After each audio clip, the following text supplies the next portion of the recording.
Assalamualaikum warahmatullahi wabarakatuh. Saya Indah Puspitasari dari jurusan Tadris Biologi.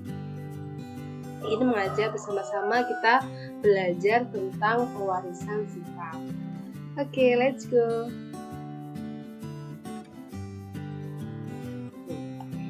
Coba perhatikan teman-teman di sekitar kalian ya. Apakah mereka memiliki ciri-ciri tubuh yang sama? Pastinya tidak kan? Pasti ada yang tinggi, ada yang pendek, ada yang rambutnya lurus, ada yang rambutnya keriting, mungkin ada kulitnya yang putih, ada kulitnya yang gelap, semua macam-macam kan? Nah, pada bab ini kita tuh akan pelajari apa sih yang membuat seseorang itu jadi tinggi, jadi pendek, ada yang hitam, ada yang putih, seperti apa ya? Kita belajar yuk! Nah, setiap ciri atau sifat yang ada pada setiap orang adalah warisan dari orang tua yang diwariskan melalui materi genetik. Molekul yang berperan sebagai materi genetik adalah asam nukleat, dan asam nukleat ini terbagi menjadi dua macam, yaitu DNA dan RNA. Nah, pada setiap rangkaian DNA ini terdapat unit yang mempengaruhi sifat atau yang menentukan ciri setiap makhluk hidup yang disebut dengan gen. Kita bisa lihat ya, ini ada seseorang organisme seperti kita. Nah, ini contoh kita ambil di kulit. Kulit kan organ. Ada jaringan jadi sel. Sel kita bedah lagi. Dalam sel ada kromosom. Ada kromatid kita bedah lagi jadi kromatin kita bedah lagi jadi protein histon kita bedah lagi jadi DNA, ya kan? Nah, ini adalah istilah-istilah yang digunakan dalam genetika, yaitu yang pertama adalah DNA, panjangan dari deoksiribonukleik asid. Kedua adalah gen. Gen adalah unit yang menentukan ciri setiap makhluk hidup. Yang ketiga adalah RNA atau ribonukleik asid. Yang keempat adalah alela, adalah variasi atau bentuk alternatif dari suatu gen. Yang kelima adalah kromosom, seluruh untaian DNA. Parental adalah orang tua atau induk. Dominan adalah karakter yang mampu menutupi atau mengalahkan karakter orang lain. Jadi kalau kita dominan berarti kita telah menutupi yang sebelumnya. Terus kemudian ada kebalikannya yaitu resesif, karakter yang kalah, karakter yang tertutup oleh dominan tersebut. Kemudian ada genotip, adalah keseluruhan informasi genetik dari suatu individu. Kemudian ada fenotip, adalah perwujudan ekspresi dari gen. Jadi fenotip ini tuh yang kayak yang keluar, ekspresi yang keluar seperti kalau bunga warnanya ungu, kecil, terus kemudian ada yang mengkirut, dan namanya itu fenotip. Kemudian ada haploid. Haploid adalah susunan kromosom pada sel kelamin yang tidak berpasangan. Jadi haploid itu tidak berpasangan, dia jomblo. Kemudian ada diploid, adalah keadaan kromosom yang berpasangan. Jadi dia udah punya pacar gitu, dia ada pasangannya. Kemudian kita akan belajar tentang perbedaan struktur DNA dan RNA. Kan tadi asam nukleat kan ada dua, DNA dan RNA. Nah, ini adalah perbedaan dari untaian DNA dan RNA. Dari letaknya, DNA ini letaknya di inti sel, sedangkan RNA bisa di inti sel, sitoplasma, dan ribosom. Dari bentuk DNA ini pita spiral ganda atau double helix, sedangkan RNA adalah pita tunggal ya. Kita bisa lihat ya, ini DNA kan ada dua pita, jadi double helix, sedangkan RNA ini kan satu tunggal, jadi tunggal. Jadi cuma satu. Kemudian ada komponen gula. Kalau DNA ada deoksiribosa, sedangkan RNA ada ribosa. Ukuran DNA ini sangat panjang, sedangkan RNA ini pendek. basa nitrogen. Ada purin, pirimidin, adenin, guanin, sitosin, dan timin. Sedangkan RNA ada purin, adenin, guanin, pirimidin, sitosin, dan urasil. Kadar dari DNA ini tidak terpengaruh oleh sintesis protein, sedangkan RNA ini berubah menurut kecepatan sintesis protein. DNA berfungsi mengendalikan faktor keturunan dan sintesis protein, sedangkan RNA hanya sintesis protein saja. Nah, ini adalah Bapak Genetika yang biasa kita juluki dengan George Mendel, Bapak Mendel. Kenapa? Penelitian pertama tentang penurunan sifat dilakukan oleh Gregor Mendel, seorang pendeta dan juga ahli botani dari Austria. Mendel mulai meneliti tentang pewarisan sifat pada tahun 1856 dan mencatat hasil temuannya pada Natural Science Society of Bern, Australia pada tahun 1866. Mendel juga orang yang pertama kali memperkenalkan teori penurunan sifat.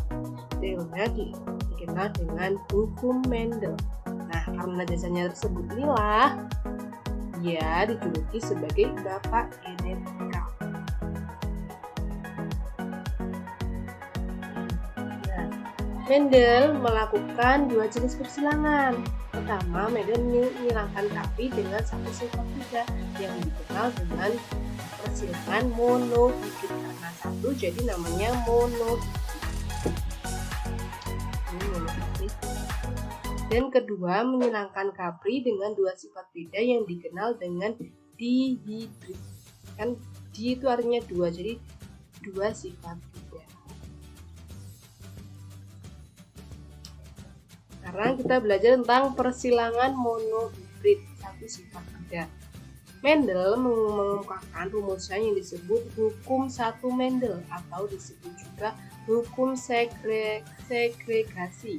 Hukum segregasi menyatakan bahwa pada pembentukan gamet terjadi segregasi atau pemisahan alela atau variasi gen secara bebas dari diploid menjadi haploid. Misalnya, genotip suatu tanaman itu U besar U kecil, maka gamet yang dibentuk akan membawa gen U besar dan gen U kecil. Nah, berikut ini adalah contoh persilangan monohibrid ya. Di sini bunga ungu disilangkan dengan bunga putih ya. Genotipnya U besar disilangkan dengan U kecil ya kan. Terus menghasilkan keturunan F1-nya U besar U kecil, U besar U kecil, U besar U kecil, U besar U kecil. 4 U besar U kecil dengan warna yaitu bunga ungu. Kemudian hasil F1-nya persilangan pertama ini disilangkan lagi, yaitu bunga ungu disilangkan dengan ungu dengan genotipnya U besar U kecil, U besar U kecil, menghasilkan F2-nya yaitu U besar U besar, U besar U kecil, U besar U kecil, kecil U kecil dengan warna bunga ungunya 3 dan bunga putihnya 1.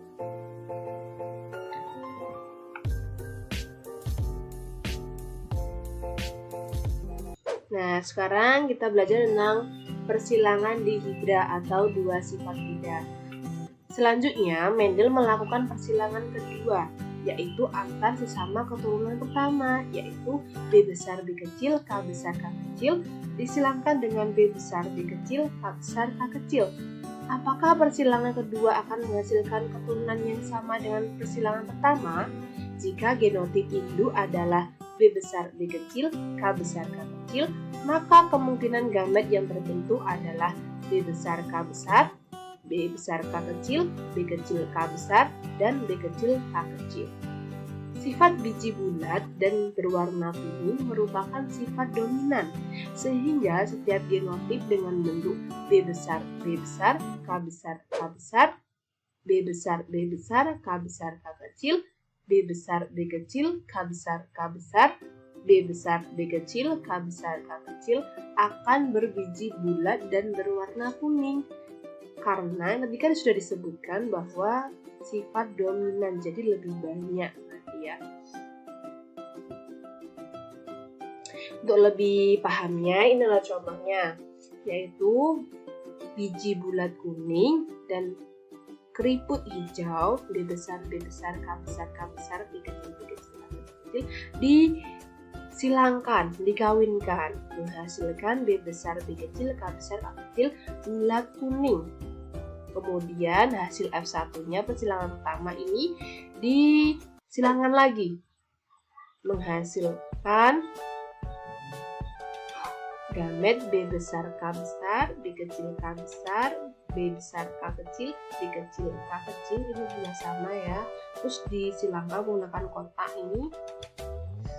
Terus menghasilkan 9 bulat kuning, 3 bulat hijau, 3 keriput kuning, dan 1 keriput hijau. Hukum Mendel 2 menyatakan bahwa pada saat pembentukan gamet, alela atau variasi gen yang menentukan karakter-karakter berbeda dapat bergabung secara bebas satu sama lain. Hukum 2 Mendel disebut juga hukum penggabungan bebas. Jadi hukum 2 Mendel ini lebih ke bebas, mau gabung sama siapa aja bisa. Nah, contoh pewarisan sifat pada manusia dari kelainan yang diturunkannya. Jadi apa saja sih yang bisa, contoh-contoh yang dapat diturunkan? Yang pertama adalah warna kulit. Warna kulit. Jadi biasanya ini warna kulit tergantung dari orang tuanya, ya. Ini contohnya ada beberapa anak yang memiliki warna kulit berbeda karena mereka juga berasal dari warna kulit orang tuanya berbeda. Kemudian bentuk pertumbuhan rambut dan dahi. Tipe perlekatan cuping telinga, bentuk telinga itu juga, kemudian bentuk rambut ya. Biasanya kalau orang tuanya keriting, anaknya juga keriting, orang tuanya lurus juga lurus.